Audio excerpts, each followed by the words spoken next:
Hello, everyone. Welcome to our 5th annual Women in the Arts. Local women explore creativity, identity, and resilience. I'm so happy to have all of you here. We have blues artist Stacy Brooks as our host, and she is joined by another blues artist, Miss Ida Campbell, who hosts our blues festival every year, which we are hoping to make happen this June. We also have dancer, choreographer, storyteller Anila Kumar, artist Cindy K. Renteria, comic D-Lo is here with us as well. And we have another artist, Pam Betts, and documentary filmmaker Erica Ginsberg on our panel. Before we get started, I wanted to tell you a few things. Well, we are recording this to the Zoom cloud, and some of the ladies are recording this live on their Facebook pages. And we will have time for Q&A toward the end. But before we get started, I want to tell you about a few other interesting programs we have coming up.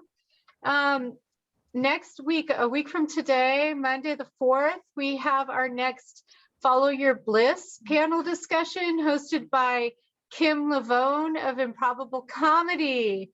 And we have an array of really interesting local folks who will be participating in that discussion. It's always a fun time. I encourage you to join us.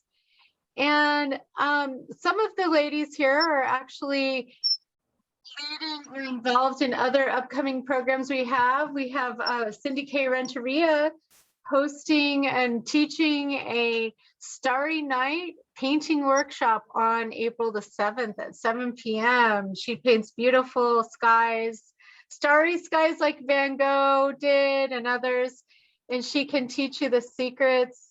And artist Pamela Betts is our featured artist for May, and she will be on, is it the 23rd, Pam? I think we said the 25th. 25th, okay, great. Yeah, the 25th. So you can see her wonderful art as well when we have her in the studio. And we called that program A Slice of Life in the studio with Pamela Betts. During the month of May, we're not only celebrating AAPI, Asian American Pacific Islander Heritage Month, but we are also putting a spotlight on food. It's a favorite topic for so many of us. And Pam paints many wonderful things, including still life food items and other things, but she does an array of wonderful work. So all of our events are made possible with generous support from Montgomery County, United Therapeutics, the Arts and Humanities of Montgomery County, Maryland State Arts, Montgomery College, and many others. And now let's get started with the program. I'd like to turn it over to our wonderful host and one of my favorite blues artists, a wonderful woman, Stacy Brooks, who is just a wonderful vocalist. And she also sings in German. Did you know that? She's got an album coming out called German Chocolate, which you can't wait to see and hear. But Stacy has hosted many events for SSTCI and performed at our blues festival multiple times. And she also performs at Madam's Organ every Sunday night when she's not touring. So you can catch her all around town. And she's also just a wonderful, wonderful friend, all around, great person. So happy to have you, Stacy. Well, thank you, Lisa, for having me. And thank you to all the wonderful ladies on here, all the beautiful artists. It's beautiful to see us all here, 2022. We made it, y'all. We made it. So, right, we made it through all the arts and everything. The arts was the hardest hit, our whole industry was hardest through. Yeah, so I would like for everyone, do we want to do this in what order, Lisa, to introduce the it's up to you. Just whatever strikes your fancy. I'm going to go by who's on my screen here. So we'll start with Pamela Betts, and then we'll go to D-Lo. Hi, everybody. Thanks for coming tonight. I am a I guess, a representational oil painter, meaning that I like to especially go and paint landscapes, and I'd like to be out in the landscape while I'm painting. I grew up kind of in a rural area in New Jersey. People don't think of New Jersey as having many rural areas, but it does. And I was an only child, so I spent a lot of time outside, a lot of time in the woods, and my mother was a painter, so these things have kind of stuck with me many years later, and I still enjoy taking hikes in the woods and just looking at the way light is striking something. I find a lot of spiritualness in the landscape and just in the natural world. It gives back to me a lot. So I like to go and observe when I can. And when it gets really cold, I like to then also paint from life, but I do set up some still lives and flowers and such. I work full time as a painting conservator. So when I went to school and contemplated trying to survive as an artist, I did kind of didn't think I could do that, especially right off. And so I did pursue another course related to art, doing restoration, and I've seen a lot, and it allowed me to do some traveling too, to see a lot of artwork in Europe and in the United States. So now after everybody had a terrible experience during the pandemic, and I certainly did too, and a lot of time to reflect and think, and I really turned back strongly to art. I had kind of let it go for a while. I had done drawing from the figure for a while, but I really kind of turned the faucet on and it turned into the hose, and I've been enjoying a lot more painting lately. I'd like to pass it on to somebody who else wants to introduce themselves. So Dilo, you're next. Thank you so much. I appreciate that. All right. I'm Dilo. I'm a stand-up comedian. I've been doing comedy for roughly about 6 years. I stumbled into comedy by accident. I broke my ankle doing laundry. Please don't ask me how that happened. That's not your business. Comedy is interesting. I enjoy it. I do have a full-time job. I actually work for the post office, so I do get a lot of material from you guys as customers. Definitely. And if you're wondering why your mail is late, it's probably because I had a show, so I don't know what to tell you. I enjoy comedy. Comedy is not exactly what I thought it was, and I feel like in hindsight, when I look at some of the things that I dealt with in my life, I realize it may have been in preparation for being a comedian, because there's nothing else I can find in some of the situations but humor. I heard the other artists talking about the pandemic. The pandemic was definitely interesting. I was still performing during the pandemic, but it was definitely like a culture shock, using mic covers and having masks on and sanitizing everything and all that. And you really realize who was dirty out here. You really definitely realize who was dirty. So if you didn't wash your hands, I told on you. I promise you I did. Other than that, I'm from Baltimore. Don't hold that against me. I do most of my comedy in Baltimore, DC, in the DMV area. Travel a little bit. Just got back from Texas recently, so that was pretty dope. That was my first time being there. And since I'm a Cowboys fan, don't hold that against me either. I had to go to Texas. You ain't got to make your face like that, Stacy. Come on now. You the host. You're supposed to be nice, at least for the next hour or so, right?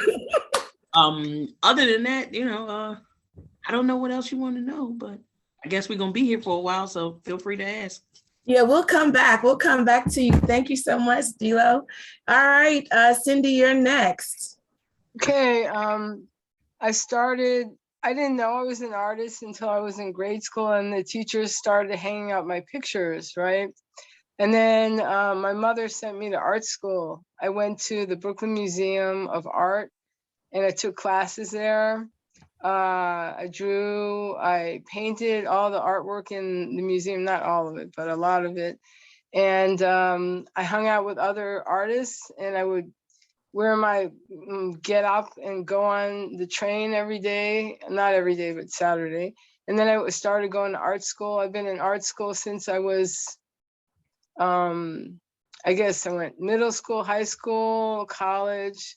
I took classes at the Museum of Modern Art when I was in high school, and I took trips to the Albright Knox Gallery when I studied in Buffalo.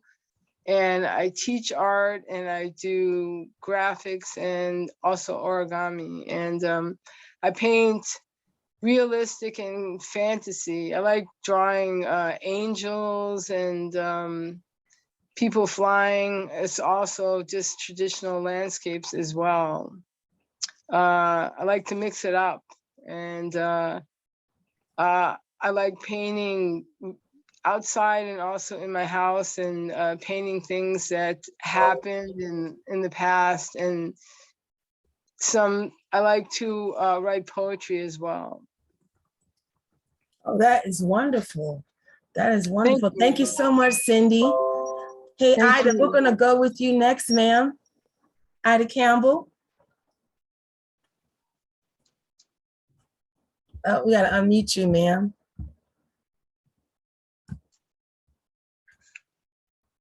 There we go. Okay.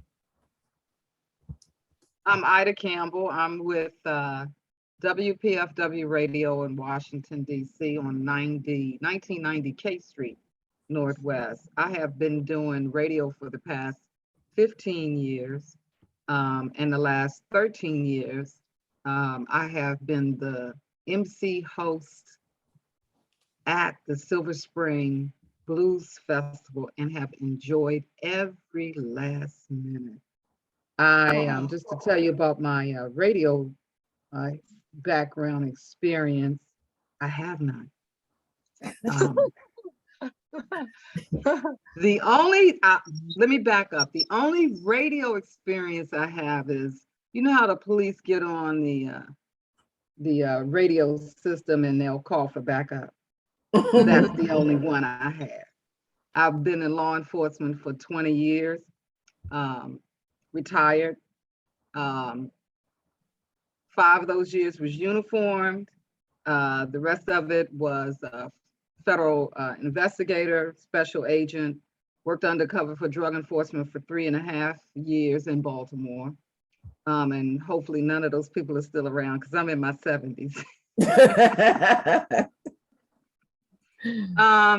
And I tell you, I have just enjoyed the journey that I've had in the special or the different fields that I have had, and just enjoying each one of them. So, I mean, there's a lot more that I could say, but I'm not going to. We only have a limited amount of time, and I'm just glad to be here with all of you, with Lisa, Stacy, and the whole crew, and being on this side as a panelist as opposed to a host. Thank you very much.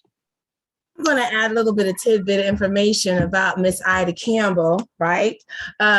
We are both affectionately known each other as our road dog because sometimes I would just run up to Philly or run to West Virginia or something. And I'm like, hey, Ida, come with me. Let's go. Let's go. I know a lot of people in the industry and she's on the radio. So I'm like, look, we can kill 2 birds with 2 stones. You can get their music and fellowship with them as well. Also, Ida is the very first person that played my music on WPFW. That she's the first person that played My Name is Stacy before I had an actual CD. It was a live recording, and she played it, and the rest is history. So we'll thank you so much again, Ida, for joining, and thank you for accepting my invitation. And so, Erica, you are next. Thank you so much, Stacy, and thanks everybody. I mean, this is I'm so excited to be here with everyone because I just love hearing not only about your art, but how you got there and how we aren't defined by necessarily just one thing. And that's really, I'm here as the filmmaker. That is what I am called, but I really think of myself more as a creativity champion, and film is just one piece of that. I actually grew up in Silver Spring. I went to Albert Einstein High School up in Kensington, and I was part of their visual arts center, which still exists to this day. And so when I was in high school, I thought, yes, I'm going to go to art school. And then I didn't. I went in a totally different direction, and I got into the field of international relations. And I've been sort of hopping back and forth between that and various arts things ever since. I ended up working for the State Department, working with international exchange programs. And then I went to film school thinking, this is a way to get back into art, even though originally I thought I would be in painting or graphic design or something like that. And so I went to AU's film school. And again, we always think we want something and we end up in some other place, because I went in thinking I wanted to be a screenwriter and go to Hollywood and write movies. In the end, I really fell in love with documentary film and real stories. And that's what I ended up doing. And I still balance that with doing my work in international affairs, and started making documentaries. I made one about, or I produced one about post-war life in former Yugoslavia, which looking back now, I think is going to be the experience for many people in Ukraine come a year or two from now. So it's really still relevant. And then I finished film school, kept working, and made films, and then sort of helped kind of found a community for local documentary filmmakers, because there's really a huge community of them in the DC metro area. Some of whom work full-time, many of whom who work in other fields and do their films on the side. And so I was a co-founder, and I served as the founding executive director for more than a decade of Docs in Progress, which is another arts organization based in Silver Spring. And then a few years ago, I left Docs in Progress and got back into working in international affairs. So I work for Meridian International Center downtown. And I'm also just continuing to make films. I produced a film about people who lead these double lives called Creative Feds, people who work for the federal government and also had a creative calling on the side, which focused on 2 local musicians. I'm currently working on a film called California, USA, which is looking at the American dream from the perspective of people in small town America, but specifically in towns that are named California, of which there are 8 across the country. And and so speaking of the pandemic, when that happened, we were midway through production and we had to kind of come to a halt with it.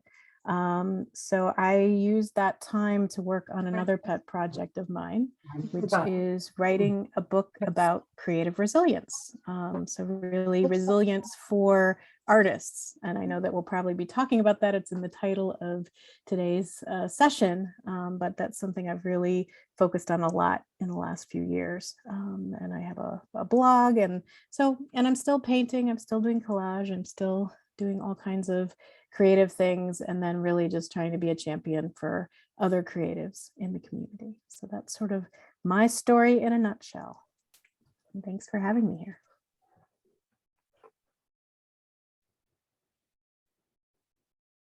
Sorry, I need to unmute myself. All right, can you guys hear me? You can hear me?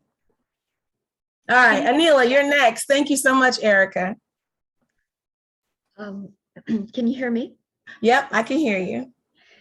Well, thank you for just having me as a part of such a wonderful group of versatile artists. And I really admire the spirit that I've been hearing, not giving up on your art, even if you have to briefly leave it and follow the ways of the world for a while, to get back on the path and seek it again like a long lost love. it takes a lot of courage. And I feel honored to be a part of this group. I won't take time in going into my background because I want to actually demonstrate. I think that more than my words, if you see a little bit of the art, that it might communicate better. I am a teacher now at the Sutradhar Institute. It's in Silver Spring. And I was trained by my mother, so she's my guru. And I briefly had other teachers, but they were brief. And my training is in Kuchipudi classical dance. And I've had a gradual evolution into a more holistic vision of art. So I don't see it anymore as just a dance technique. But the more I've been going along in this journey of life, I see it as an accumulation of lessons and the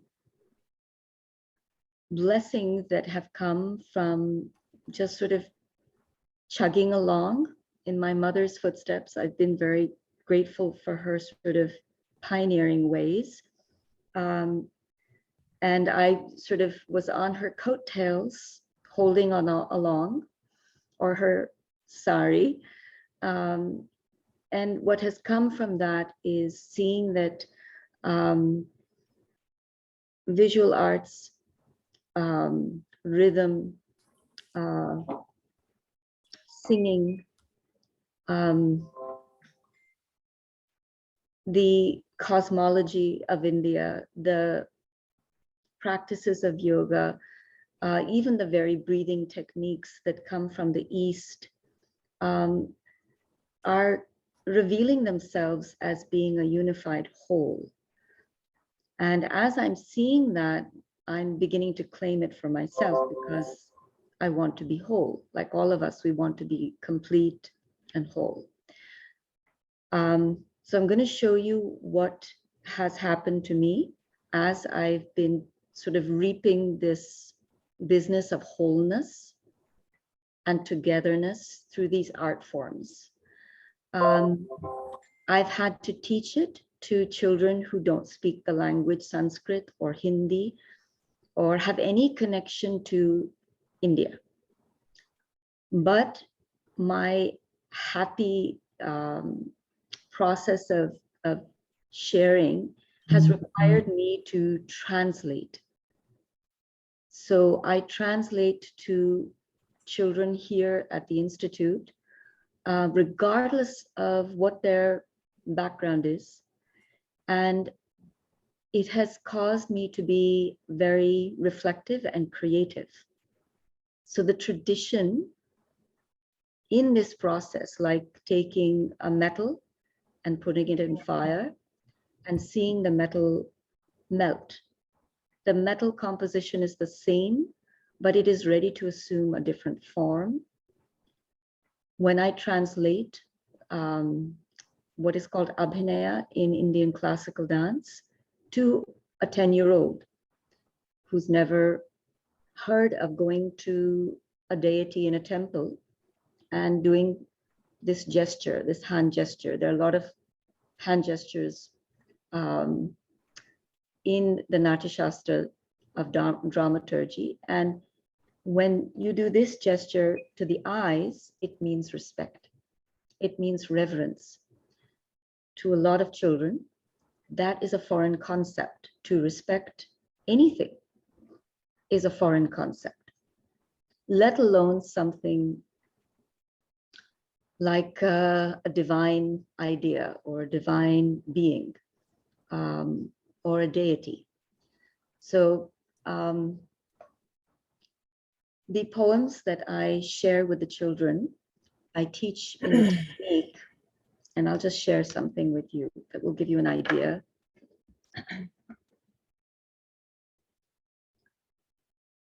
Angikam Bhuvanam. O yasya vachikam sarvamayam aharyam chandra taradi tam vande satvikam shivam. O Shiva, the creator, you are the source of all language. You are the rotating planets, all written language, the flame of truth beyond rebirth and birth, and this fleshly form. O Creator, show me that truth, that infinite soul within. To my students, I say, you are the moon and stars. As delicious as this truth. And they say, what do you mean delicious, delicious, delicious? So I say, as delicious as the lasagna you had last night, or the chocolate that you ate, or the words of love from your mother. Now, none of them may have that. So I say, okay, what is it that inspires you to think of yourself as bigger than this body, as beyond that, and just infinite knowledge? So each child gives me a jewel. I think I'm teaching them. They tell me. During the pandemic, it amazed me that the children, even though they were on Zoom and they couldn't see me, and they're so accustomed to falling in my lap and hugging me, it was not an easy thing to see them cry on the camera. But they said to me, if we were able to send a message to Mother Earth, we would write, I give you the love of my puppy, and I've put it in your soil.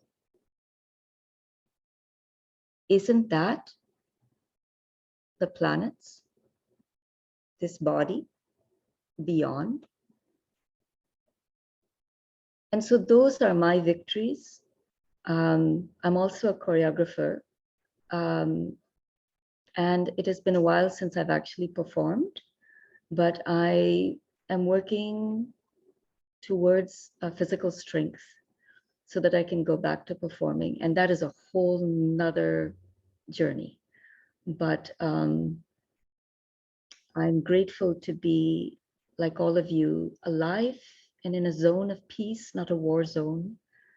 And to be able to give back to this beautiful earth and to share this community that we call art, that is all about love. Yeah.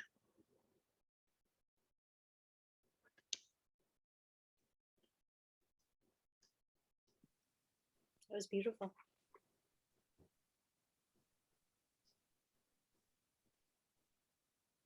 I can't hear you. Stacy, unmute yourself. I'm so sorry, you guys. I know better. I was just saying thank you so much again, Anila, and it's amazing how the kids have reacted to this whole pandemic thing. I can't even imagine attending school on Zoom, you know? It wasn't easy, but I think that things have changed and we are living in a more normal, and people are still scared to even call it normal. But we can be grateful for today. And there's a lot of wonderful things happening in spite of the troubles of the world. Yeah. There are, I've noticed that. There's a whole different dynamic. There's a difference.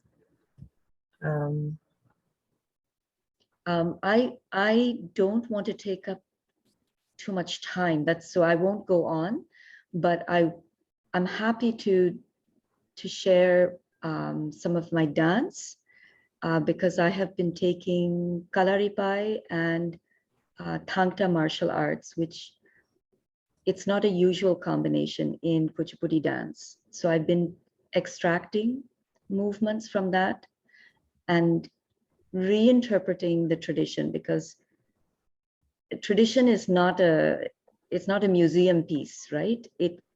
It's actually a living thing. So it's changing. And I'm excited about taking some of those risks. So if time permits, just let me know and I'm happy to demonstrate. I have a studio behind me. I see you're in a studio. It's beautiful. Lisa, what time do we want to do questions? Around 8:30, because we're trying to finish by 9. I mean, we could take a couple minutes if Yeah. remote. We don't usually plan this type of thing to be included, but I know she dances beautifully and it's part of her story. Yes, please. Yeah. I didn't plan for it either. So now I'm wondering, should I have said anything? Okay. Well, we've all agreed that it was calming what you just did. Right. Like I said before we started, however the spirit moves you is best. All right. All right.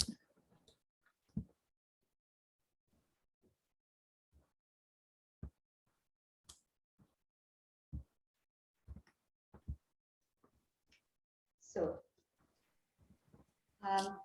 you can all see me? Yes.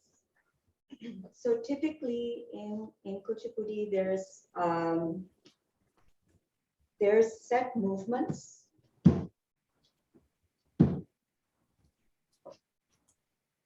And there's hand movements.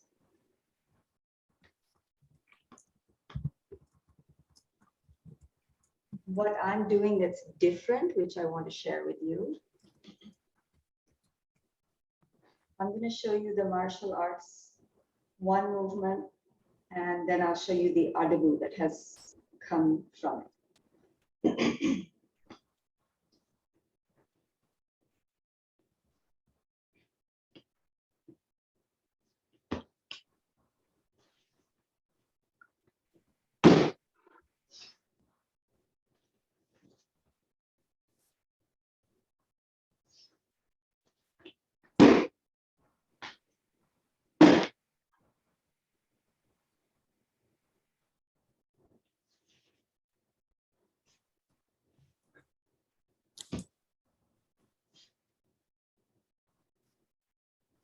So that's martial arts, that's Kalaripai.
So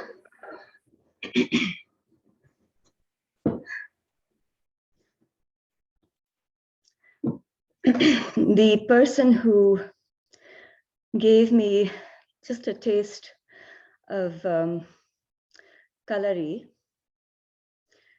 his name is Kilton Nongmaithan, and he now teaches at our institute. But God has an amazing sense of fulfilling hopes. When I first saw Kilton performing, I had asked my mother if we could only have a teacher like that. And it was impossible to even see him. He was just impossible to get a hold of. He had all kinds of things going on. But I finally, 3 years later, was having this wonderful opportunity to hire him. And so now he teaches here. And actually everything that we could possibly ask for has come to us. But just like the pandemic, there are some things that are just, you have to endure. There's no recipe for getting out of the suffering. You somehow have to find the strength to endure and get through. So, I mean, I think my life has had those challenges, but one learns to endure. Thank you. Thank you again, Anila. That was beautiful. That is beautiful. We're all like,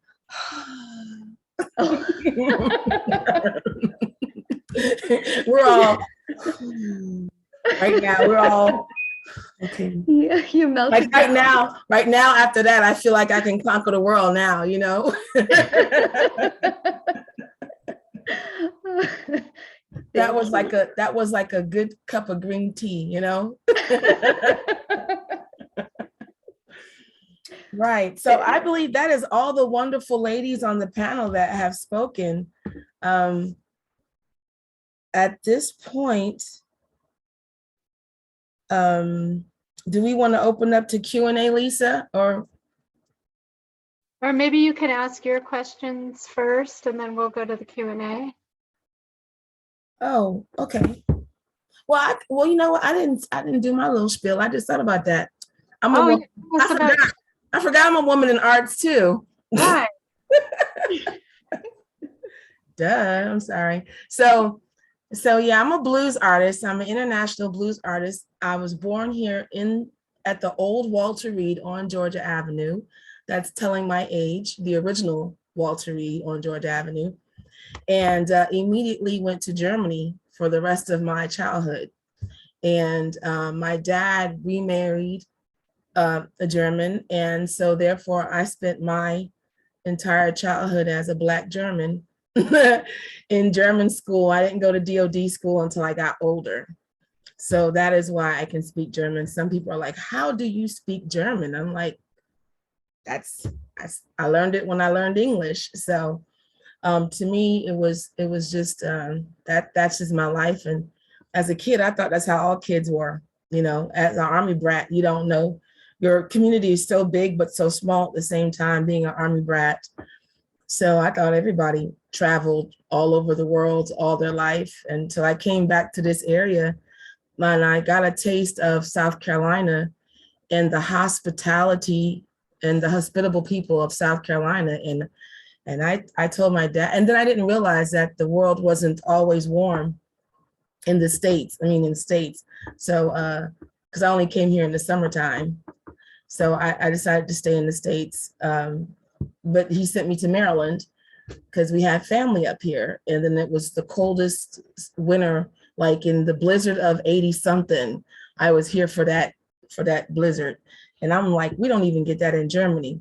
So fast forward to now, I'm here and I've been doing music all my life and decided to come to the blues.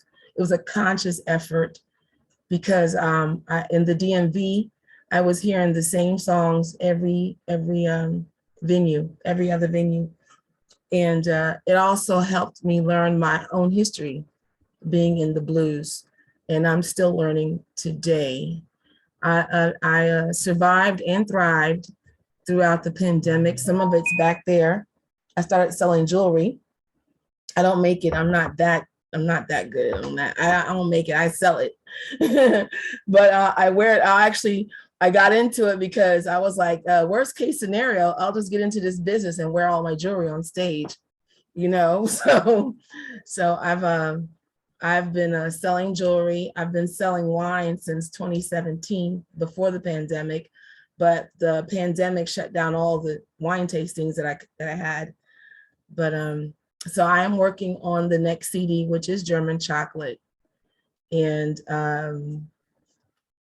it's very interesting, coming, full circle to where we are now. And if you ask anybody, I don't know if any of my band members joined.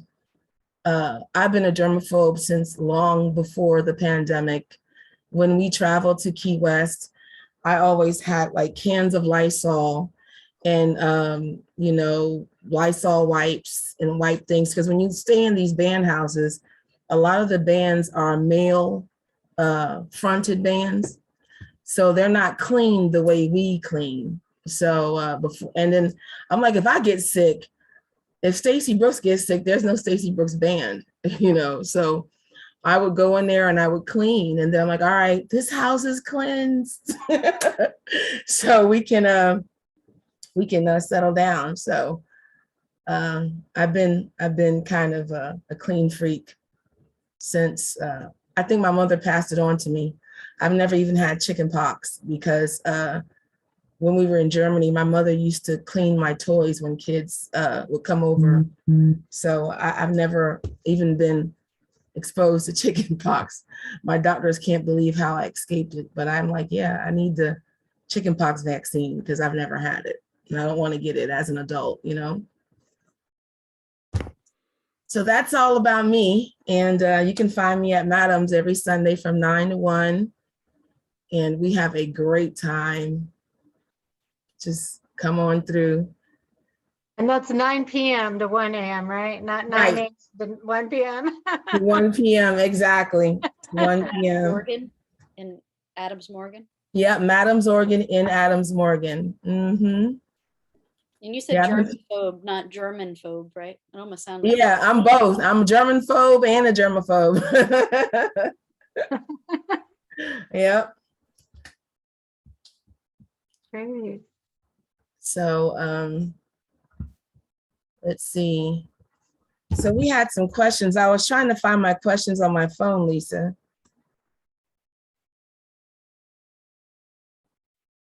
Okay. Our specific questions that we had. I think the first one was related to identity. How is their identity expressed through their work? And then that's just open to all the women on the panel. So whoever would like to speak at first. What's the question again? How is your identity expressed through your art? I'll go first. My identity is expressed through my art. I tell you, it's hereditary, not in the genes per se, not in the DNA per se, but mainly because I inherited blues music from my father, who was African-American, US Navy, retired 26 years. I'm a Navy brat. My daughter and her husband both retired Navy, grandson and granddaughter in the Navy. So my brother said, I'm gonna break this spell, and went to the Air Force. And my dad used to listen to WPFW all the time when he came stateside, and he decided to stay here.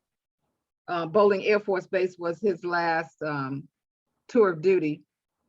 And I would hear him listening to the Bama on WPFW, listen to Nat Turner on WPFW, listen to some other old blues heads. And I really love the sound of the music. And I'd asked him, I said, Dad, why are you listening to that? He said, girl, if you don't know about the blues, you don't know nothing. So, and I stuck with it. Now, my brother and sister, no, they didn't care too much for it. We had our own, in Washington, D.C., they used to have all these talent groups, talent shows at the high schools and what have you. And we had our own music group. That's when I started singing, actually younger than that. but the blues has always been ingrained in me. And that's where I know I got my so-called DNA for the blues. Because it does something to you that no other music can do to you or do for you. It gets gritty. It talks about life in ways, sometimes depressing ways and sometimes funny ways. And I like the funny ways. I don't like the depressing ways. So I make sure that my show exemplifies the blues in the best way, but also in a funny way, because somehow or another, you got to get over it. Whatever that story is, you got to get over it. But you want to get over it in a way that brings you out in the light, not that depresses you, that you go drink a fit and start smoking and drinking and drugging or whatever. I'm not for that. I do my best not to even bring that in to my story of Don't Forget the Blues. It is about the music and how you get through the bad times and get into the good times. Because you can have some good blues too. Stacy Brooks, I tell you, Stacy was my real first person that I got to know. And when she started singing blues in German, I said, oh, child, that girl, I had never heard that. Let me tell you, I love the Russian language, and I love German. Now, my mother is Cuban. I was born in Cuba, but it's something now that's primarily Spanish is very good. I love Spanish too, but there's something about hearing other languages that kind of tweaks your interest. And my interest was when Stacy Brooks started singing German. I'm saying that girl right there she gonna be going someplace. So, and I really like that about her, because you don't hear the blues in a lot of different languages, but everybody has the blues in one way or another. They get it.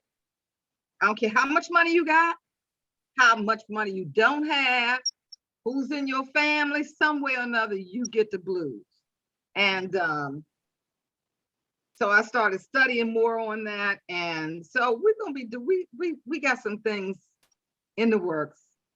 And I just want to say that's basically, and the blues fit me, because I'm gonna tell you something. I'm a blues woman because I can tell you some blues. And the first thing Stacy know what I'm talking about, at least two. I said, you know what?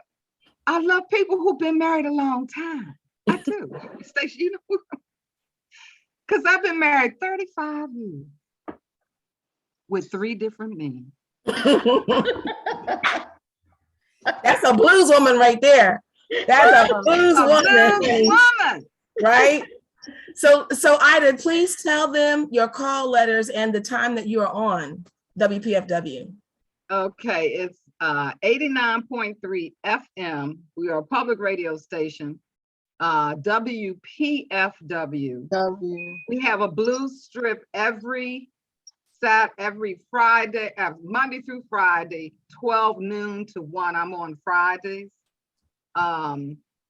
And we have a wonderful blues strip with different people every day.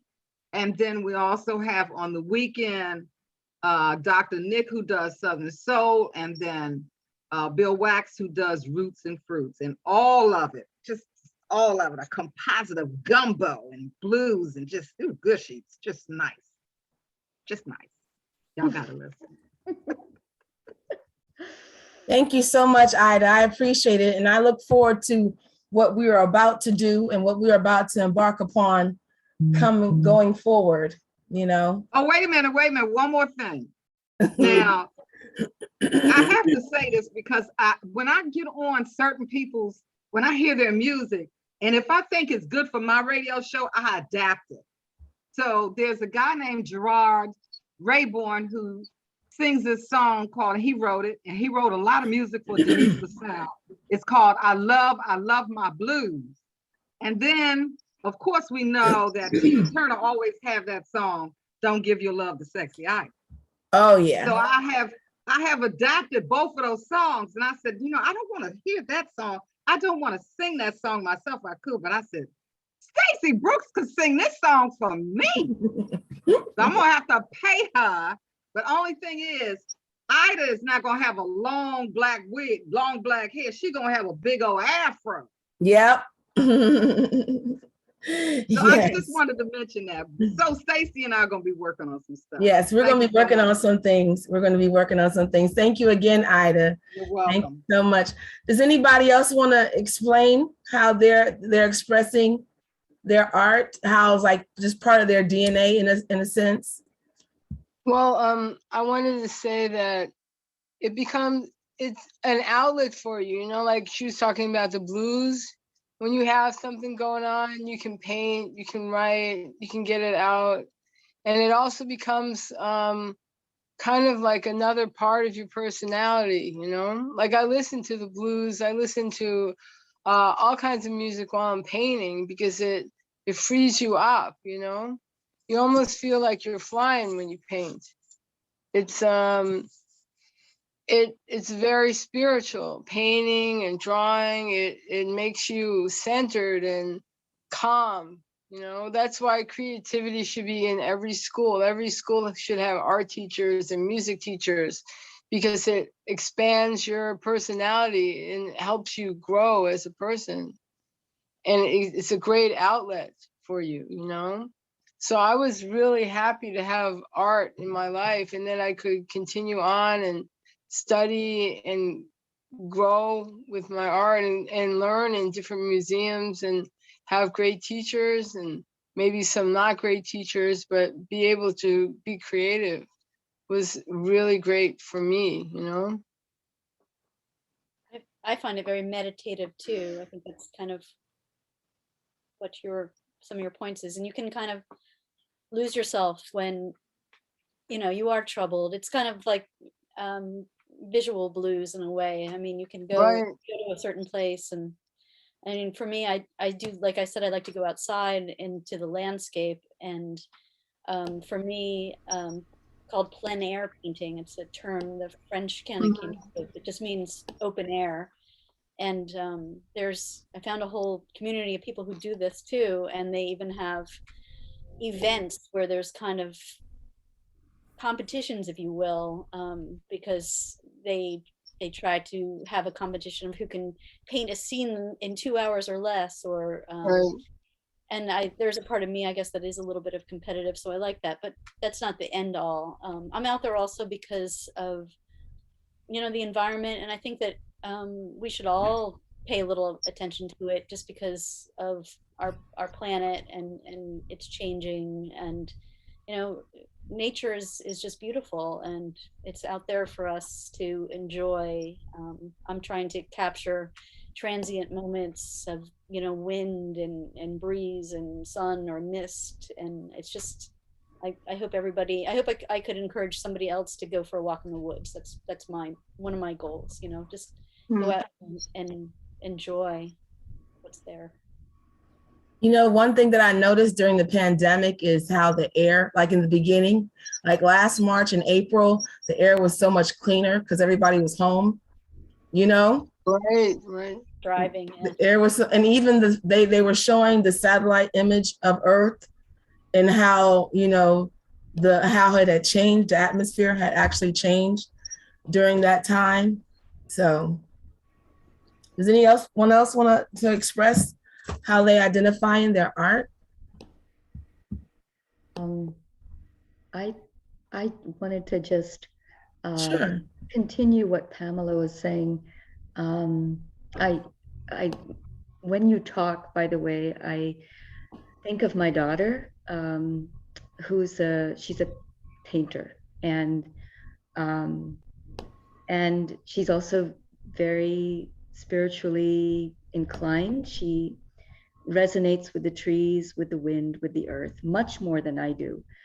And so just when you talk, you remind me exactly of my daughter. And it's my latest spiritual intention is to get outside with my bare feet and to actually put my hands in the soil, because I think it's going to be very healing for me. But you do it anyways, Pamela. You just, that's now your mode of operandi. That's how you operate. It does, So it nourishes me. Yeah. we should talk, because I need to do that. I'd love to. Sure. My identity, the question identity, I think has become for me not an anguished one anymore, because I took it out of the Western model, not to knock that at all. So I should preface what I'm about to say with some kind of a context. For my own personal journey, coming through a biracial, bicultural background, traveling a lot, many countries, it gives you a sense of global village, but also rootlessness. And then having a very difficult marriage that I wanted to save and prayed to save for a very, very long time. And then I had to fight to get out of. It was not easy, and my health suffered through that. So coming through like fire embers, I had to discover what identity was through these layers of what society told me I was as a woman, what even my family told me I was, what my ancestry defined me as. And all of that started to become not liberating, but very constricting. And I had to take a stand. The only way I could take a stand to figure out me was through this art form. So in a way that was a problem, because it comes through my mother. And I love her dearly. Again, I love my mother very much, but I had come to a point where I needed to individuate, is not even the right word, because it was a spiritual awakening that I needed to have. So looking at the art and the songs of the art, which are all about God. And in India and Hinduism, there are many gods, but these are all essentially one. Like I try to explain it to somebody who's raised in a Judeo-Christian background. It's like rays of the light, many names, but the same source. So those songs started to tell me, oh yes, Anila, you are unique. You're not the product of a family or this or marriage. You know, you are this untainted kind of light, not a product, but light. And this realization came when I physically was immobile. I couldn't walk. I had trouble just doing basic functioning. And I was in the middle of a divorce where I had no resources, and the threat of losing my children was very real. So for me, the body, which as a dancer is so important for your identity, that body was no longer my identity. I couldn't claim it. So what was free was my mind and my heart. And my art also, I had to look deep, because even in India, the way this art is taught can be very shallow. So I had to look deep, and ironically, or perhaps exactly the way it should be, my Hindu upbringing was deeply informed by Christianity. 2 women healers, Christian women healers, did what no Hindu priest or shaman or any healer at the time could have done. They prayed for me day and night without any return, without me giving them anything. And I saw such love and selflessness that I started opening the Bible and reading about Jesus. And without any of my intellectual former looking down upon, oh, I had this assumption about Christianity, about this. All of that gone. And so at this point in my life, I see that really the boxes and the isms that we cling to are actually poison. They don't serve you and they don't serve us. So it is one step and then a next step. And as I was saying to Pamela, it's baby steps because it's how you live your life. It's not the philosophy.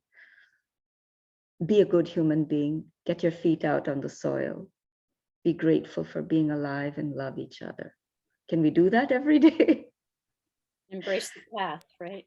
Yeah, that was beautiful, Anila. That was beautiful. I have a specific question for Dilo. I like to know what's your muse? My muse. Your muse, like what inspires you? I mean, you said you came about comedy by accident. Yeah, So. I fell and broke my ankle. I was doing laundry and I was doing way too much, playing way too much. And, not to romanticize drinking or anything like that, but I don't have a tolerance. I don't have much of a tolerance at all. So I had no business drinking in the first place and doing laundry. This was not a good mix. So somehow one part of my body was in the kitchen, the other part of my body was in the dining room, and it was a broken ankle somewhere in there. A friend of mine, I was bored. I was just hanging out, riding around, picked up a friend of mine, and she was just telling me about her whole open mic thing going on and all that. And her telling me about it, me not having anything to do for 2.5 months. I said, why not go to open mic? And it just started from there. As far as a muse is concerned, I can't really say that I have a muse. Like there's nothing in particular that really pushes me to make me want to write a joke or makes me want to, actually, no, let me change that. I would say my muse would be my mom, and not in the way that most people would think. Like, it's not like, oh, my mother was so funny that she made me just want to be funny. She just made me want to tell jokes and just get a crowd roaring. No, absolutely not. I'm like your typical, probably somebody growing up in the 70s and the 80s. You just want to make mom proud. You just want her to be off your back. And that's what it is. Like, I just don't want to be the one compared to my younger brother who has a nursing degree, is a pastor, has a daughter, and he's married and all that. I don't want to get that comparison going. So it's like, I want to excel at something. I want to make mom proud. I want mom to be able to come to the shows. And so I try to provide a product that she can at least stand behind. And, that it may seem a little juvenile, but that's a thing for me. And I feel like it kind of pushes me, you know what I mean? Me knowing that my mom will call me and like, hey, one of my friends said they saw on the Facebook, because, older people always, it's the Facebook. My friend saw you. Facebook. Yeah. Don't you have a show on Sunday? I'm like, yeah, Ma, I got a show. She's like, do you need me to come sell some of your t-shirts? I'm like, stuff like that. It kind of energizes me. It makes me want to do it more. Because I'm like, well, Mom's wasn't behind the bartending thing. She definitely wasn't coming down to drink no Long Islands, but she's behind this comedy. So I'm here for it. Now, with that question that you guys did have earlier, I had a little bit on that. I know we were talking about like how, what it was kind of like what inside of you, I guess, kind of influenced your comedy, or for me would be comedy, or influences what each of us do, I guess. Yeah, like is your creativity in your DNA? Like, is that just the whole thing? Yeah. Yeah, like I have no choice because whether people can tell or not, I'm an openly gay woman and I talk about it on stage. Why? Because there are other things in my life that I do. Like I'm part of a LGBT organization that we do community service. And the idea is to change the viewpoints or the views that people have of lesbian women. Like all of us are not boisterous and fighting and, trying to emulate men or whatever. And that's not the case. And so I feel like when I'm on stage, I get another chance at changing the minds of people who are stuck in a rut thinking that this is just what lesbian women do. Like, that's all we do. Or, you know, that you have to throw me into a category. Yeah, like, yes, my hat is backwards. Yes, I have on men's clothing, but I'm not going to fix your brakes. Absolutely not, because I'm not getting my nails dirty, sir. I'm not going to do it, you know? Exactly. No, like, don't ask me if I can help you with some manly stuff, because no, I'm going to get my eyebrows done. Leave me alone. No, absolutely not, sir. So I have to get people to understand that there are women like me around here who look how we look, but we realize who we are, and we're not trying to be anything any different.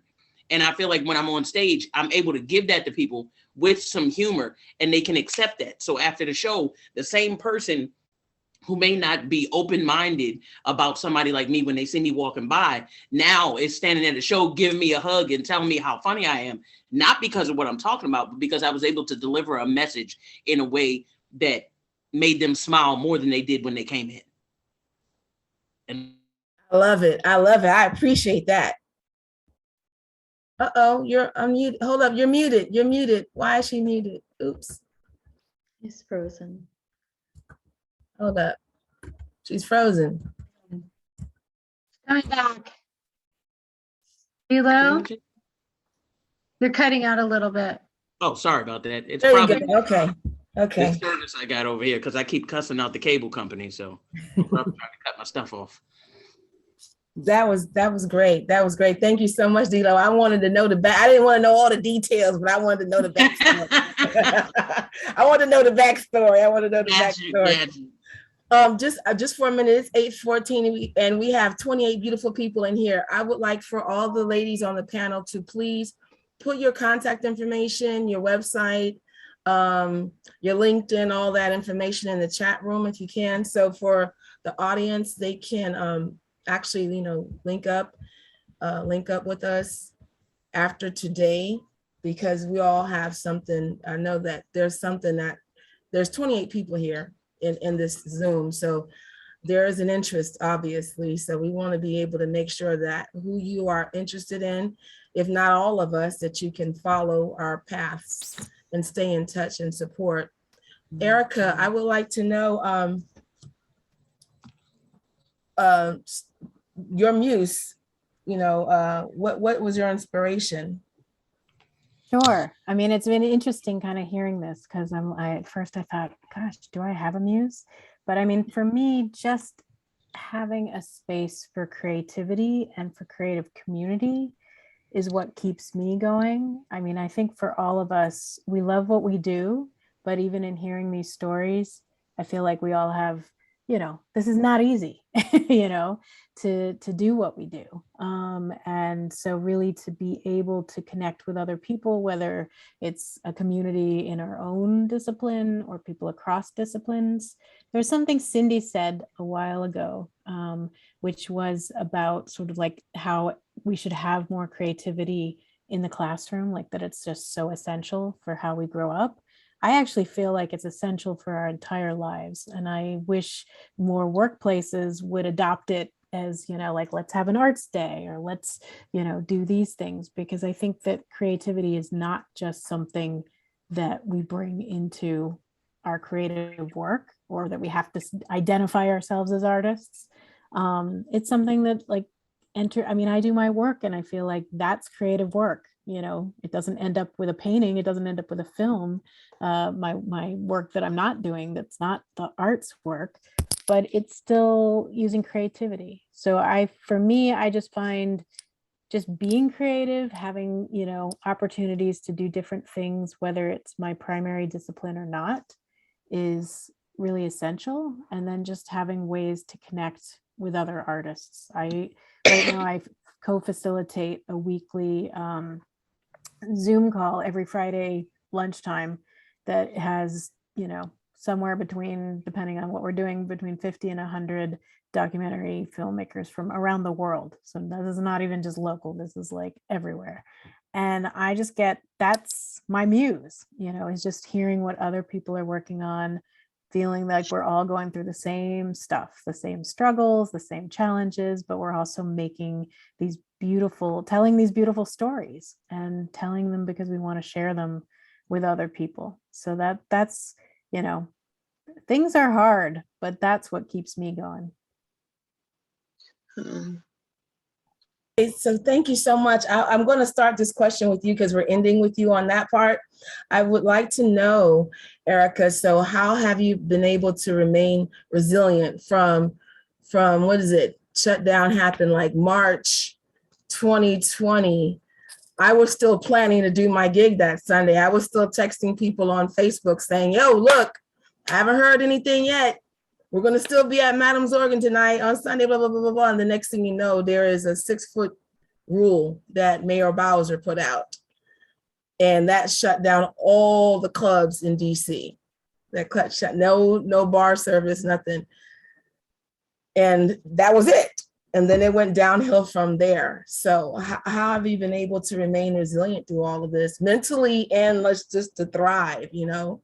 Yeah. And I think I really feel for performing artists because it's like, it's different. I mean, it's, you know, some people would say you have to do it in person. I know a lot of people have found ways to do things through Zoom, through, you know, live Facebook things, you know, all sorts of interesting sorts of things. But, you know, it's also sort of just stepping back and saying, okay, what if I can't do this? How can I pivot? What can I do? So for me, I mean, I knew that we weren't going to be able to film because we, you know, had to go in people, you know, to film, we have to be within 6 feet of people. And at that time, we just couldn't. So I just said, okay, well, the film is going to have to go to the back burner. What's another creative project I have that, you know, I can do in my home? And that's where I just said, well, I can write. I love to write. And I can take the, you know, take the approach that I have to film and apply that to my writing. You know, that it's a little bit of telling my own stories. It's a little bit of talking to other people and sharing their stories. And it's just a different medium, but I really use the same approach. So I think, you know, the pandemic has been different for different people. And obviously we also have to make a living. And I know that created challenges, but there were also strange opportunities because, you know, many people in the arts are, you know, it's a gig economy, right? So, you know, it's never something where you could say, hey, I'm unemployed because you're, you know, self-employed essentially. Well, suddenly there was a way to actually, you know, be able to apply for funding, you know, support from the government, unemployment, you know, a lot of arts institutions, you know, that fund artists had to pivot as well. And so they would make, you know, grants so that arts organizations could stay alive, so that artists, you know, could have emergency funds. I mean, not meant to be sort of long-term, but at least something that could kind of help people pivot. And I think that it gave people a chance to breathe, you know, even if we were doing that in the confines of our own home. So yeah, so I mean, I think it's been different for different people, but it's been fascinating to me to see how certain artists, I mean, I think artists are always scrappy anyway, and we have to adapt to different realities. So I feel like in some ways we're ready-made for, you know, the unexpected. And this was like the super unexpected. But it's, you know, it's not easy. And I think it's forced us to be resilient because we really have no choice. And, you know, and finding others and finding community. And I mean, just seeing how Lisa pivoted with Silver Spring Town Center, which had been all, you know, focused on, you know, in-person gatherings, to suddenly doing all these things on Zoom. I mean, I'm in awe of everything you're putting together, Lisa. And I've, you know, tried to attend as much as I can. And it's just getting to see things that maybe I would say, hey, you know, I live in Greenbelt. Maybe it's not convenient for me to come to Silver Spring on a night when I've had a long day at work. But, you know, if I just have to go to my room and turn on my computer, it's exposing me to things that I haven't had the chance to do otherwise. So I guess I just tend to look at it in some ways, you know, trying to find the optimism in all of this, because I think it's forced us to really draw on what we do, which is our creativity. Yeah, thank you so much, Eric. And I agree with you. Silver Spring Town Center has been a great source of you know, the arts, because, you know, that's one thing that was missing. A lot of things I would hear from people, they missed going out to eat, they missed the interaction, they missed just the beautiful things of the world, which include art. You know, art. And Silver Spring is Town Center and Lisa, y'all have done a really good job. Cindy, I want to ask you that same question. You know, how have you been resilient and thriving through this whole situation we're having? Well, we'll start from the beginning of the pandemic. My whole family kind of pulled together, and we spent a lot of time, and I started painting and putting things online, doing poetry online, and just kind of being quiet for a little while. You know, everything was so quiet in the beginning of the pandemic. Restaurants were closed and we were just home. And I spent a lot of time, I started jogging, going outside and jogging, and being outside it's very calming. Like the other painter was talking, you know, I get a lot of strength and enjoyment from being outside and watching the trees and the light. And what was very different was I spent a lot of time with children, how children were home with their families. Everybody was home with their families. So it kind of builds a lot of strength and interconnectedness, but also kind of isolation. So get back into art and painting and writing. So that was a good focus. And also coming out of it was also good. So I survived, right? Thank you so much. Yeah, you're right. I remember there was a clip out there on some news outlet was talking about how the animals were coming out. Did you remember that? Because all the humans were inside. So right, like, right. right. So like all the animals were just coming out, hanging out, you know, there was more, you know, so that was good. That was good. So, let's see, Pamela, let's talk about how you were resilient through this whole time with the pandemic. Thank you again, Cindy. You're welcome. Well, I was really fortunate to be able to keep my job and even though we worked at home, and as a painting conservator, that's a little hard to work from home, and but we stretched it out and we did some research. But I definitely turned to my brushes and my paints, and found the hardest thing that I went through with the pandemic is my father passed. I actually lost 5 people in my life, but of course the most meaningful to me was my father. So I just poured myself into my art, stuck at home, not being able to really see anybody or be with anybody in person. It just really kind of fed my soul, I guess. It was that even though I wasn't outdoors like I like to be, I could still do it, but I was mostly at home, and just and music is definitely a part of my world too. I mean, I love to listen to music, and I guess it's a way to escape without drugs, right? We can escape into our art, we can escape into our imaginations, we can escape into other people's imaginations, and we're all producing art, but we're all enjoying other people's arts, and whether it's dance or music or writing or films. Oh my God, without films, where would we be, right? So I guess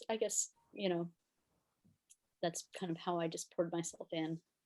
And, so Pamela, are the paintings behind you new? Yeah, they all are. I have 2 kind of landscapes on the bottom, kind of a little slightly impressionistic or abstracty, and then there are some more paintings on the top, but these are works in progress they might be done, but the flower still lifes are for a show coming up that I have, if anybody's interested. It's a group show. Does everybody know Glen Echo, the park? Yeah, I performed there. Oh, great. Oh, cool. I'd love the to Spanish see it. ballroom. Uh-huh.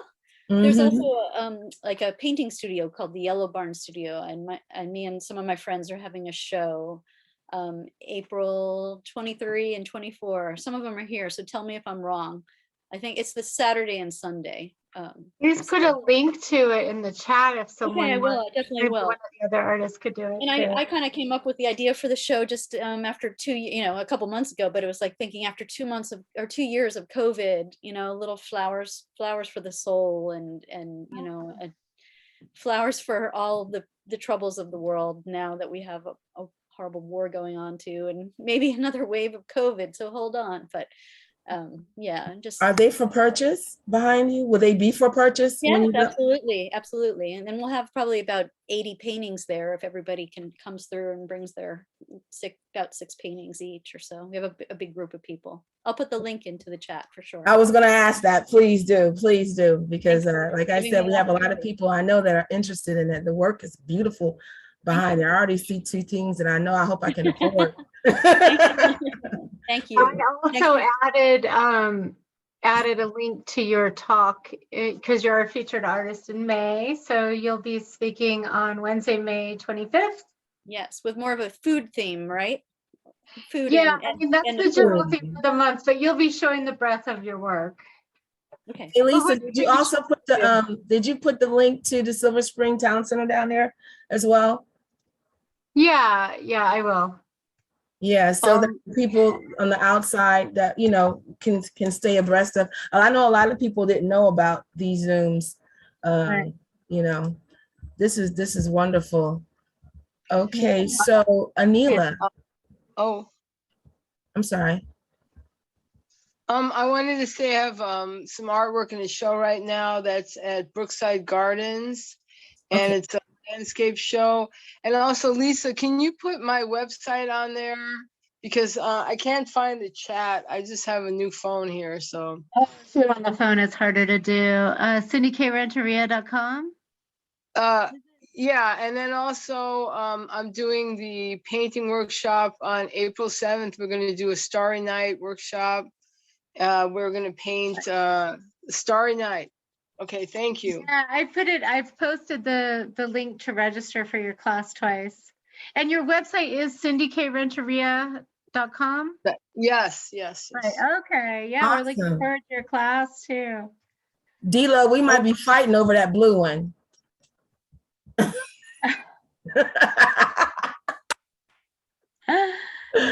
Oh my God, Anila. I won't have to fight because after the Oscars last night, I'm not fighting nobody. So no. I'm not fighting either. I'm not fighting either. But you happen to be a Cowboys fan and I'm a Giants fan, so I'm a Giants fan too. That's why I got these blues on. I was going to come to your show, Pam. But, I'm sorry. no. I like the Jets myself. You can make a joke about use it for your fodder. You go to D-Lo's show. Giants haven't done anything good in a long time. So. I'll become a joke. I'm not gonna come to D-Lo's show now. She's like, for you Giants fans in the audience. I'm a Giants fan. Woo, woo, woo. Thank you. I feel like I'm outnumbered here. Yeah, Lisa, help me. So Anila, I know you have a whole nother approach to how you survived through this whole pandemic. You're already grounded by nature, you know what I mean? So tell us how you survived and the resilience that you've had throughout this whole 2-year situation we're still having.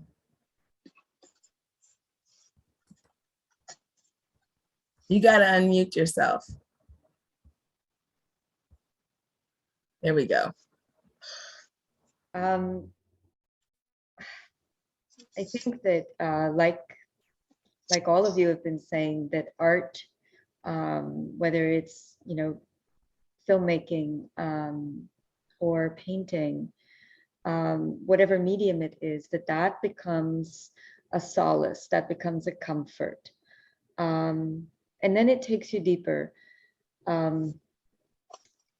I lost my uncle during the early pandemic, and And it was an odd thing because I never considered myself especially close to him or fond of him. He was a kind of prickly guy with certain good qualities. Now, after he passed, in the middle of all of the feeling of loss and sanity going out, suddenly I started to really sit and think, well, he had much good in him. Why didn't I see it? I think, you know, we go through valleys and there's a reason for it. The pandemic felt like one long valley, and extracting the good thing from it was the big challenge. That challenge is kind of what made me, it was like gearing my engines to go, because my life experiences have been such. I went from being a very sheltered, very lovingly brought up daughter, and I had not had any bitter, you know, there's a leaf in India, the bitter leaf of neem, or this vegetable, karela. I had not had that. And then after certain experiences in my life, it was a continuous bitter, bitter, bitter. And what I started to do to extract the good from the bitter was to do what in India is called seva. And roughly it means service. It's devotion to others. Because when I looked at myself, all I could feel was great suffering. But when I gave to others, then suddenly that suffering stopped. So I started to just practice this, even when I was going to the kitchen and whatnot and doing things like, okay, how can I give? In our self-love, self-care world, there is no equivalent, because Neha, yes, we're stumbling, each one of us, and as a society, towards this, to a revelation that we are actually meant to be happy. We're not meant to suffer. We're not meant to be someone else's object. And we're not meant to be repeating history. Now, to free yourself from all of that, it takes effort, but sometimes even effort doesn't do it, and you just have to be patient. So I think my technique, I keep saying, okay, God, show me another way. My way so far, to put it simply, is seva. If I'm able to get up and teach the children, whether it's on Zoom or if I'm lucky enough, I see them running into the studio, and then what do? I get a hug and they jump in my lap. If they're young enough, if they're older, what am I saying? They still come and hug me. And the pandemic took that away. It took it away from them. It took it away from me. So I had to find new ways to do service, to give. And recently we have a new student who's from West Africa, and she's gorgeous. She's a queen. But she's had her struggles, her bitter leaves to eat and overcome. And she had tea with me upstairs. I mean, what a joy. I can have tea with people now. And she said to me, Anila, you need to get your feet on the earth. It's going to make you stronger. You're your own healer, Anila. Now, I had to hear that from her. And I was so grateful, because we keep learning, you know. My strategies have been give, give, give. Well, maybe God is saying, okay, go out to Mother Earth, let her give you. Take from her.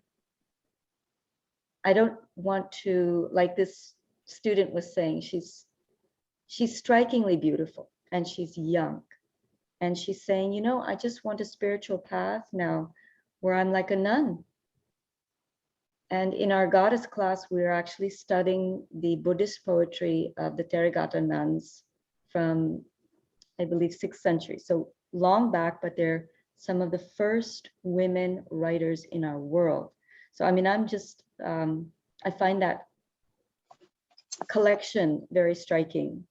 She finds it personally very motivating. And I was like, oh no, you know, you're too young to give up on love.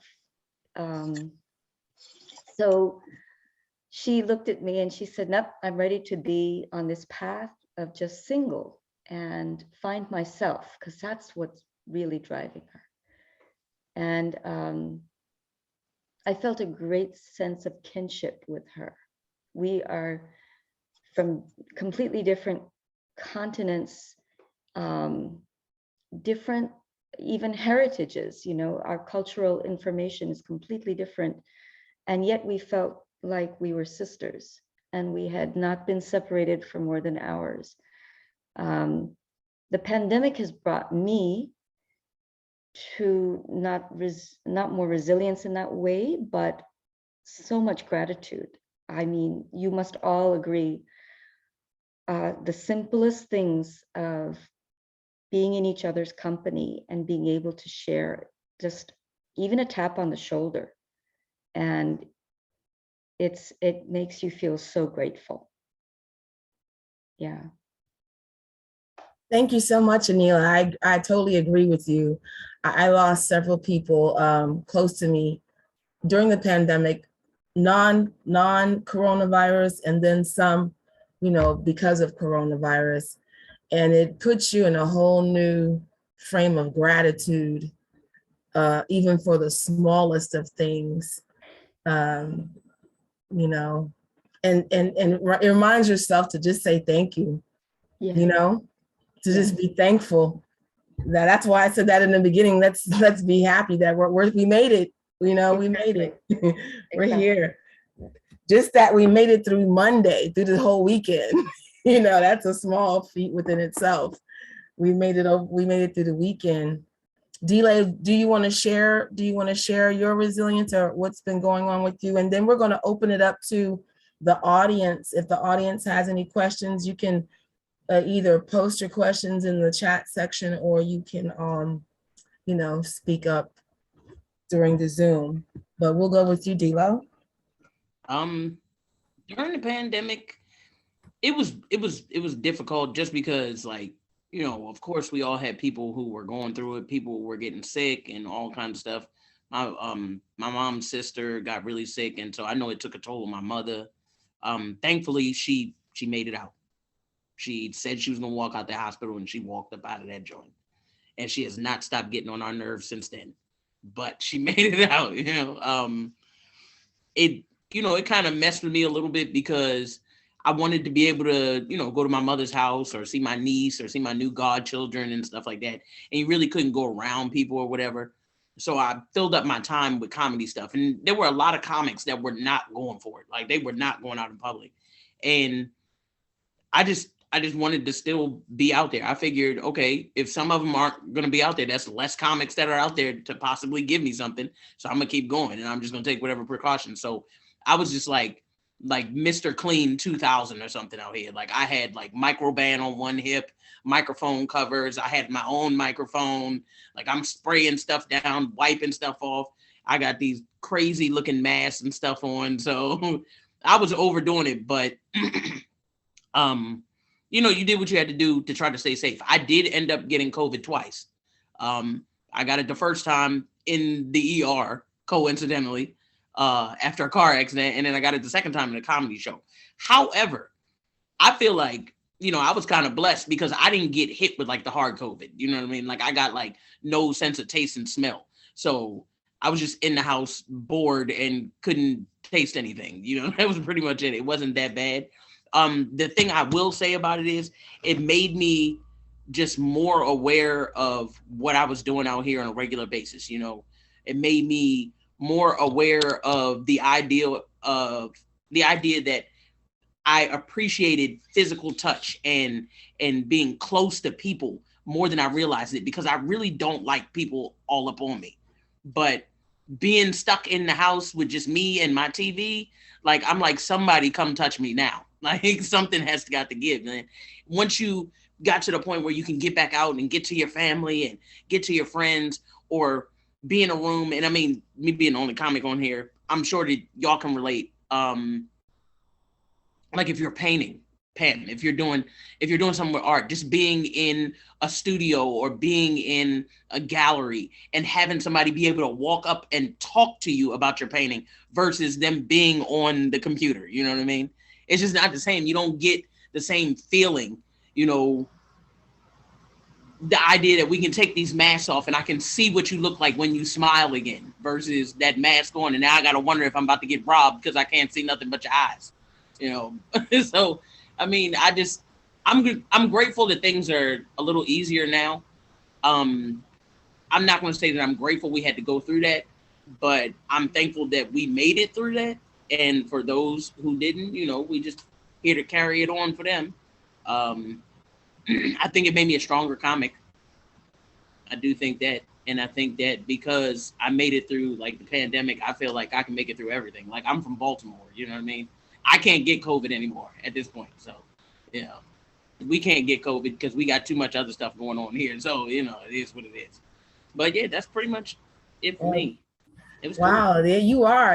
I'm gonna call you super comic. You didn't beat COVID twice.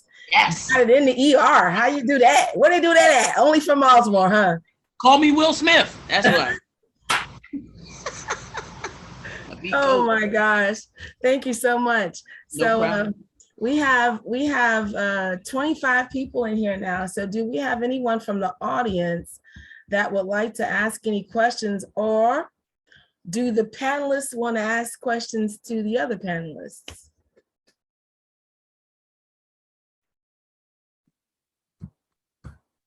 Speak now, forever hold your peace. Oh, I raised my hand, so I didn't know if you saw that. Hey, Ken. Yeah, haven't seen you perform in a while, but I mean, I'm staying home. I turned 70 last October. Woo. I'm being very cautious. Congratulations. And now you can see all the CDs and books, and I'm not a neatnik anyway. It's all good. But Erica, I do want to be in touch with you because I'm very curious about your book on resilience.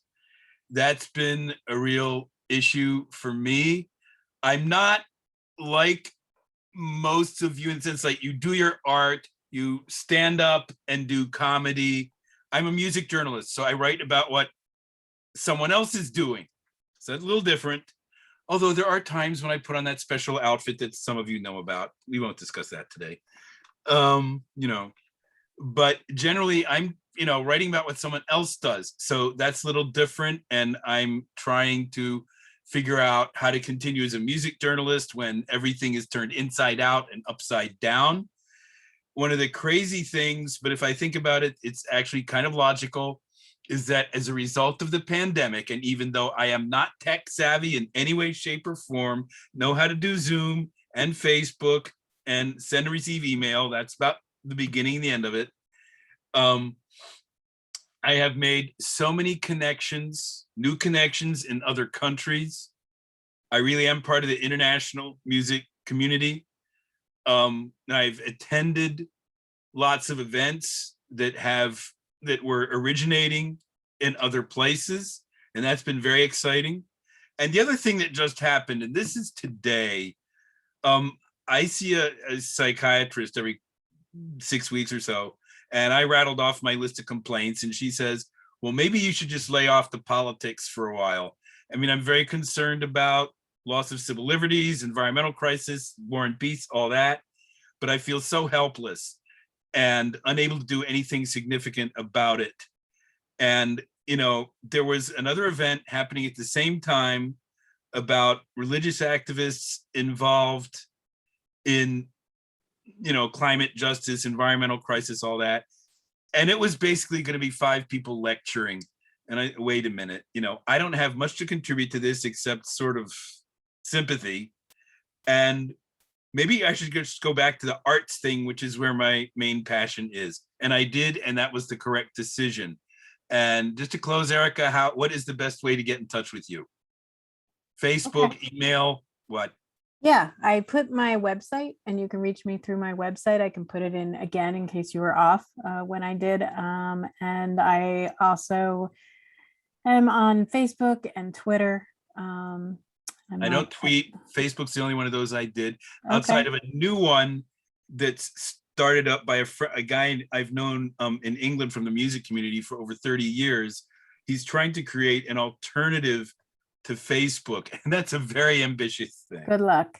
Yeah, well, what I've discovered about it is I think it's basically for people who don't follow mainstream narratives. And if you knew me at all, like Lisa does, and Neha, I don't follow mainstream narratives pretty much at all, except that with the COVID, I am masking when I leave my apartment. But other than that, pretty much no. Very eccentric, radical, whatever you want to call it. But yeah, nice to meet you. Good to meet you. Thank And you. I'll just add one thing, is that I think you need to think about music journalism as your creative field. Even if you're telling other people's creative stories, you're having to be creative in telling those stories. So you are an artist too. That's a great idea. Thank you so much, Ken. Neha has a question. Thank you, Stacy. Thank you so much for holding this conversation with all the fabulous speakers. And thank you, as always, Lisa, for just bringing most wonderful human beings together in one viewing. So I've just been really enjoying hearing all of you. And Stacy, I've also been loving seeing your room again and the gorgeous jewelry behind you again. So thank you. Thank you. My question is, and any of you that it speaks to, I would love to hear a couple of questions. One, has any of you made like an unexpected creative connection that you want to really, carry forth, through these pandemic times? And second is it could be really profound or silly question. Do you have a surprise pandemic shopping item or a binge show that you just loved? So those two, anyone. Thank you so much for receiving, and just really appreciate all of you so much. Thank you. Thank you so much, Neha. I can tell you this, it's not that creative, but it's kind of creative. I just started a cybersecurity analytics course last month. So I'm also in full-time in school right now. So it's kind of creative, but I was in IT years before I decided to quote unquote early retire myself, but that was because I was touring so much. So corporate America, I couldn't do for a while, but now I'm probably going back to corporate America in the cybersecurity part. So thank you. We need it. Thank you, Stacy. For sure, right? I'm trying to be super singer. Save the world from all the attacks. Thank you so much. Neha, did I say it? How do you say your name? I pronounced it wrong. Yeah, Neha is good. And all I consider all pronunciations well. Thank you. Okay. I wanted to make sure. So anybody else, any surprise creative connection or a surprise shopping / binge show? Go ahead, Anila. No binge show, Neha.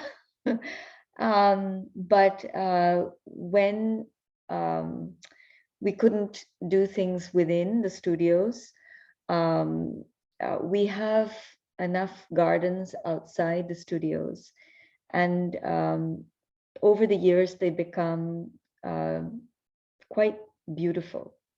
And there's a magnolia tree right outside that became a gathering place for our teenager students and our little ones and some of the mothers.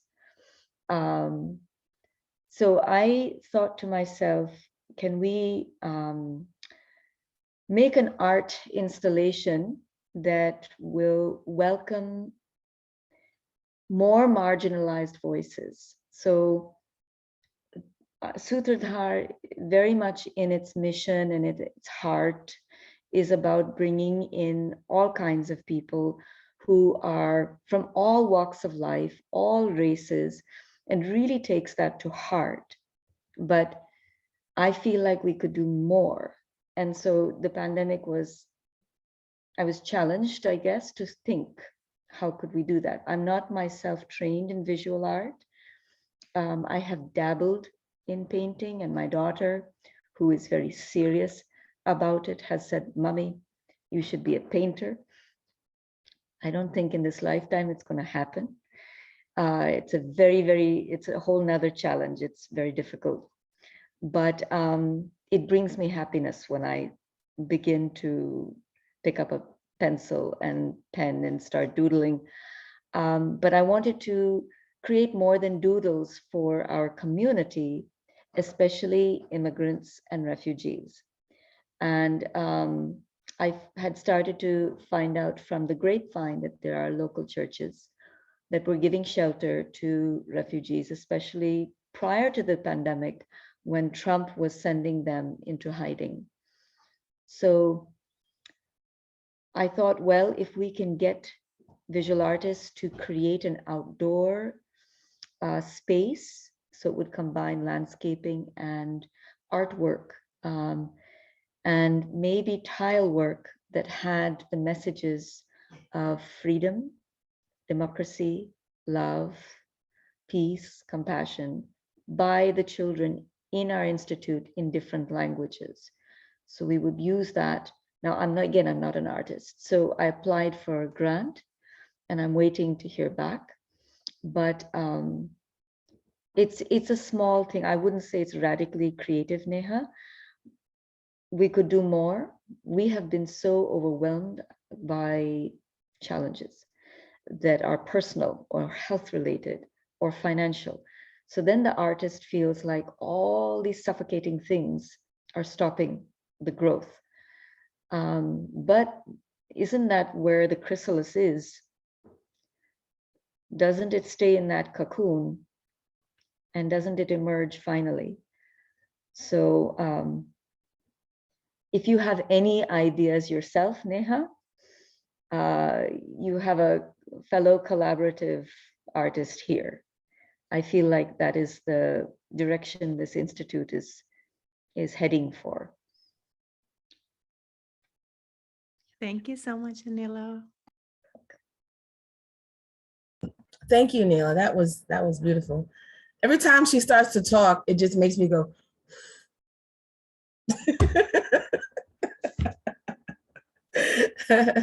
Does anyone have any other questions for the other audience members?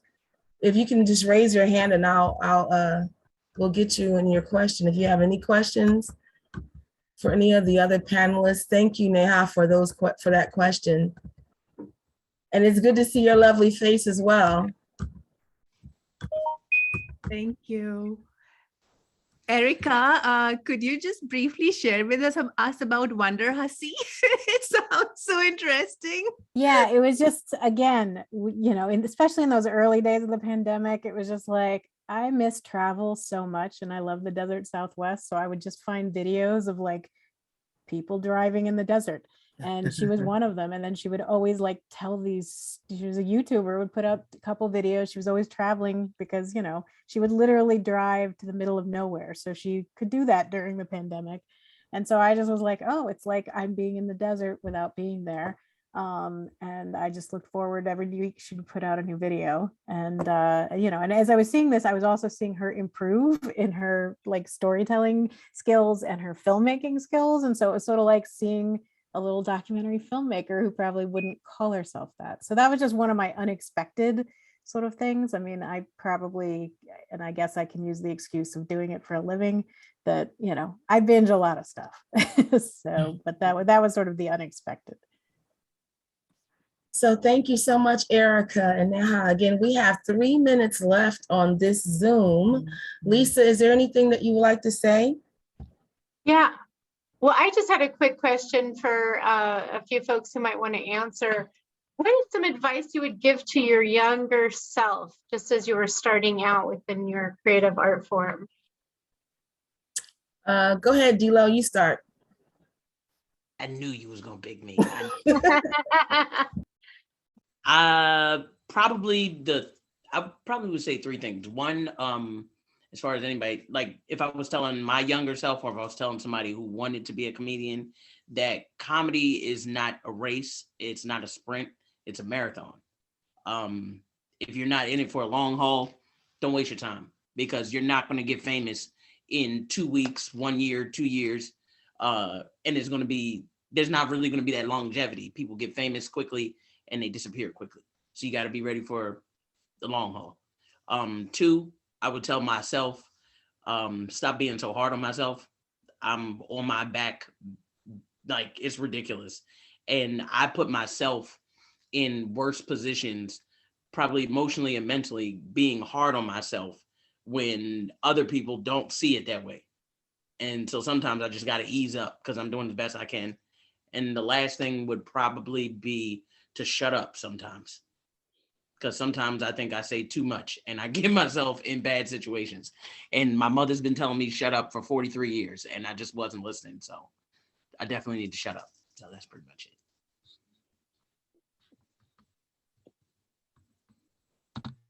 You're muted, Stace. Here I go again. I'm sorry. Pamela, what would you tell your younger self? Oh, I was trying to tell you you were muted. I guess, yeah, don't be so hard on yourself. That's a good one. Have some confidence. Yeah, believe in yourself, or at least give yourself a chance. You know, I was pretty insecure with being so scared to show anybody anything.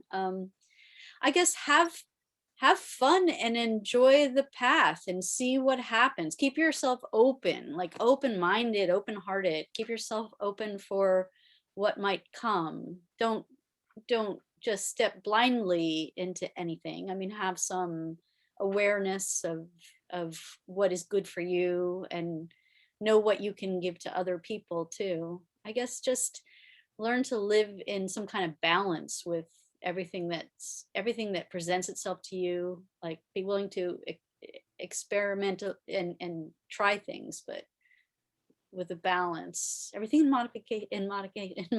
I can't even speak now anymore. Moderation. So I don't know. I guess, you know, if I think of something else, I'll chime in. Okay, good. Thank you so much, Lisa. Thank you for letting me know that, because I was like, oh, we got 1 minute left. All right, cool. So Cindy, please tell us what would you tell your younger self? I would tell myself not to be afraid, to be fearless, to be a warrior, to go out there and conquer the world, because the world is conquerable, you know? And that, yes, I am a good artist, you know? And that people don't be afraid of people, because we're all the same, really, you know? And we really want the best for each other. Thank you so much, Cindy. Thank you so much. And Erica? Sure. The thing I think I would say, which is kind of similar to what others have said, but for me, I think it's about not having regrets. I think a lot of times we can feel about what we didn't do or what we wish we did. You know, I mean, I know, like, hearing there's a lot of people who have whole other careers before, after, during, occasional, you know, that are happening at the same time as you're making your art. And so don't feel like if you're not doing it full time and if you're not making a living from it full time, that doesn't make you an artist. I think it's just, you know, having some kind of outlet to be creative makes you an artist. And so don't regret any other choices you make in life. Hey, Erica, what was it? You were saying a creative federal, what was it? It's called Creative Feds. And you can watch the whole film on my website, which I posted in the chat. I definitely fell into that category. I was in the federal government in DOD from 88. I mean, like I kind of almost came out the womb with a secret clearance, you know, because my dad, you know. So I got my clearance in 89, and it's like, they're like, how did you get your clearance in 89? I was like, because I went into the government really, really early, and I found a way to do that. I just sang all the anthems and things at the federal government. When people retired or got promoted, that's what I did. I sang the national anthem at the Hoffman Building. Anybody remembers the Hoffman Building, Department of Army on Eisenhower Avenue? That was my little claim to fame back in the day. So thank you again, Creative Feds. I'm looking that up for sure. Anila.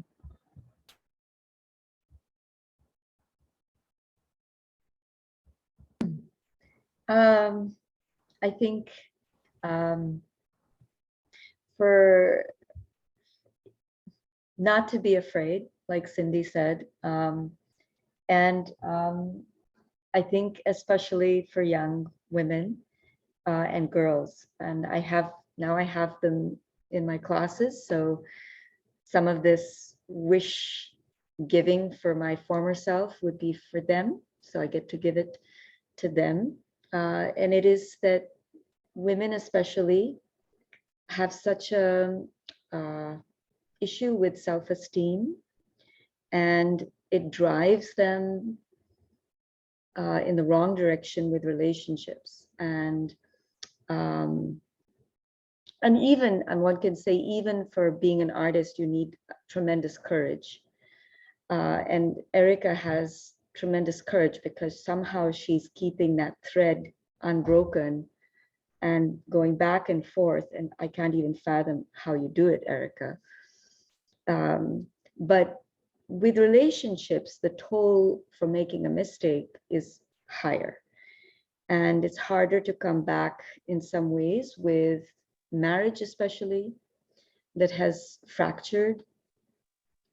So, and I feel that especially for Asian women and Indian girls, there's such an onus on not making a divorce or making a mistake, and no understanding of how to love yourself first, and then you have the right wisdom to find the person that you belong with. There's just no understanding of that. And yeah, if I could give myself advice, Anila, it would be wait, find yourself, enjoy your art, love the world that you were born into, and don't rush.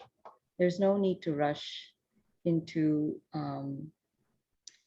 close and romantic relationships until you really know yourself, and it is ABCs, but I'm finding that a lot of people don't know their ABCs. So, when you speak from experience, you've messed up in your own life. There's a kind of strength to lovingly suggest to girls that are all too quick. They're too quick to say, I'm not important. My art is not important. My studies are not important. But what's important? Finding a romantic connection in my life and holding on to it. And it may be a total mismatch, but still they're going to hold on to it. So, and I think for men, it must be a similar kind of tug of war. But my feeling is for girls, Asian women in particular, because of my own experience. Anila, it sounds like your cat needs some attention. Yes, he's a bad boy. She want to get it on the Zoom. Like, I got something to say. I got something to say too. He's not supposed to be here. He knows he's not supposed to be down here. Somehow he got down and he's like hanging out. He had something to say. I'm always, animals are such, I am a believer of reincarnation. So I'm always like, when something like that happens, I'm like, okay, who is that? Who is that needs some attention that's coming through here? They know they're not supposed to be down here on the Zoom, but they're like, I got something to say. And you're gonna hear me. He's supposed to be upstairs. He's going to be picked up and thrown up shortly. Well, thank you all again, ladies. What's some advice you'd give to your younger self before we close? Oh, my younger self, to enjoy all the experiences. all the experiences that I've had. And I don't think that it was unique. My mother wants me to write a book about my upbringing. And it's funny, I didn't think anything was unique, but as I talk to people, they're like, you need to write something about that. But I would tell myself to calm down because I was hyper. I mean, at this age, I'm still a little bit hyper, but I was hyper and I wanted to do everything. And my family, they're into astrology. So I don't know if anybody on here is into astrology, but I'm a Leo. My father is a Virgo, my mother's a Pisces. So they're like, we're having this Leo child. We're going to let her do everything that she wants to do. So I played basketball. I did tap, ballet, and jazz. And I sang, I bowled, and I went to the roller rink all on the weekend. So I just say I would have just enjoyed it more. I would have enjoyed it more. Yeah. Great. Well, this has been a really wonderful discussion. Thank you so much to Stacy Brooks for hosting and all of our women panelists, Erica Ginsberg, Pamela Betts, Anila Kumari, and Cindy Renteria, and Ida Campbell, as well as Dilo, who just jumped off the call or lost the connection. But it's been another wonderful Women in the Arts discussion. So thank you again to everyone. Thank you, Lisa. Thank you, Lisa. Thank you so much, Thank you for Lisa. having us, Lisa. And thank you, and keep up the great work, Lisa. You're doing wonderful job. you. Lisa's Nice a to meet wonderful person. everybody. I wish we could have been in person though, but Yeah. Maybe next year when we do this again, or sometimes, and we can be in person when we start our outdoor programs in May. Right. So please join us for those, as well as Silver Spring Blues Week is June 8th through 18th. And then also our next Zoom is next Monday, is similar to this, but we let the men participate in that one. That's our Follow Your Bliss, how taking the road less traveled can lead to your best life. And it's always a fascinating discussion. So thank you so much again. Everyone have a wonderful evening. Thank you. And thank you to the audience that Zoomed in with us. Thank you so much for showing up. We had 28 people in here the most of the time. We had 28 people in the audience. Thank you so much.